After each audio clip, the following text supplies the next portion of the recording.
Sir first question என்ன அப்படின்னா, தற்போதைய நிலையில் இந்திய மியூச்சுவல் ஃபண்ட் சிறு முதலீட்டாளர்களில் 70% பேர் பங்குச்சந்தை சார்ந்த ஈக்விட்டி ஃபண்ட் திட்டங்களில் முதலீடு செய்து வருவதாக கேள்விப்பட்டேன். என் வயது 30. நான் எந்த அளவுக்கு ஈக்விட்டி ஃபண்டுகளில் முதலீடு செய்ய வேண்டும்? என்னிடம் 10 லட்சம் ரூபாய் உள்ளது. இந்த பணம் 8 ஆண்டுகள் கழித்து தேவை. நான் எப்படி பல்வேறு சொத்துக்களில் பிரித்து முதலீடு செய்ய வேண்டும் அப்படின்னு பிரிட்டோ மதுரையிலிருந்து கேட்டிருக்காரு. சூப்பர். ஃபர்ஸ்ட் ஆஃப் ஆல் நான் அவரை அப்ரிஷியேட் பண்ணணும்னு நினைக்கிறேன் பிரிட்டோவை. ஏன்னா ஒரு 30 வயசில் வந்து ஒரு ஈக்விட்டி இன்வெஸ்டராக அவர் வரணுங்கிறது ஆசைப்படுறது வந்து ஒரு அப்ரிஷியேட் பண்ண வேண்டிய ஒரு விஷயம். ஏன்னா நிறைய பேர் லேட்டாக தான் ஸ்டார்ட் பண்ணுவாங்க இன்வெஸ்ட்மெண்ட்ஸை.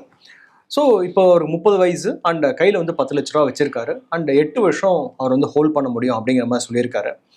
இதுக்கு வந்து ஜென்ரலாக ஒரு ஃபார்முலா சொல்லுவாங்க, 100 minus your age should be your equity allocation அப்படிங்கிற மாதிரி சொல்லுவாங்க. இப்போ இவரை பொறுத்த வரைக்கும் 100 மைனஸ் 30 வச்சிட்டிங்கன்னா ஸோ வந்து அப்ராக்சிமேட்லி 70% இவர் ஈக்விட்டி வச்சுக்கலாம்.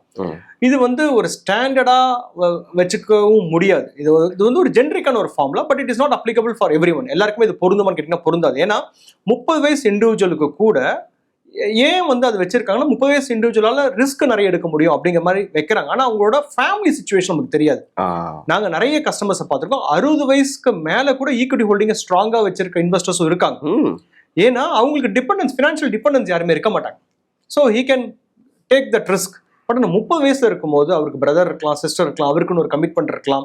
ஸோ அவங்க ஃபேமிலி சுச்சுவேஷனுங்கிறது தெரியாது. ஸோ ஜென்ரிக்காக சொல்லணும்னா 70% ஈக்விட்டி வச்சுக்கலாம் அவர்.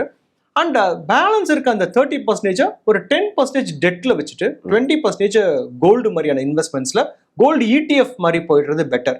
ஏன்னா ஈக்விட்டி ஒரு சைடில் கோல்டு, ஒரு சைடில் டெட், இந்த மாதிரி 3 காம்பினேஷனில் அவர் போனார்னா பெட்டராக இருக்கும். ஏன்னா ஈக்விட்டி பெர்ஃபார்ம் பண்ணும், எக்கனாமி நல்லா பண்ணும்போது உங்களுக்கு ஈக்விட்டி வில் அவுட் பெர்ஃபார்ம். கொஞ்சம் ஸ்லோ டவுன் ஆகும்போது, எக்கனாமி கொஞ்சம் ஸ்லோ டவுன் ஆகும்போது, ரிசெஷன் வரும்போது, இல்லை ஜியோ பொலிட்டிக்கல் டென்ஷன்ஸ் கிரியேட் ஆகும்போது உங்களுக்கு கோல்டு வந்து வில் அவுட் பெர்ஃபார்ம். இதை பேலன்ஸ் பண்ணுறதுக்கு ஒரு குஷன் மாதிரி வந்து டெட்டை வந்து ஒரு 10% வச்சுக்கலாம். கடன் சார்ந்த பத்திரங்களில் வந்து ஒரு 10% மாதிரி இந்த மாதிரி பிரித்து போட்டு இன்வெஸ்ட்மெண்ட் பண்ணார்னா அவரோட போர்ட்ஃபோலியோ பேலன்ஸ்டாக இருக்குங்க. Super sir. 70-10-20 அந்த மாதிரி ஒரு எக்ஸைட் பண்ணியிருக்கீங்க.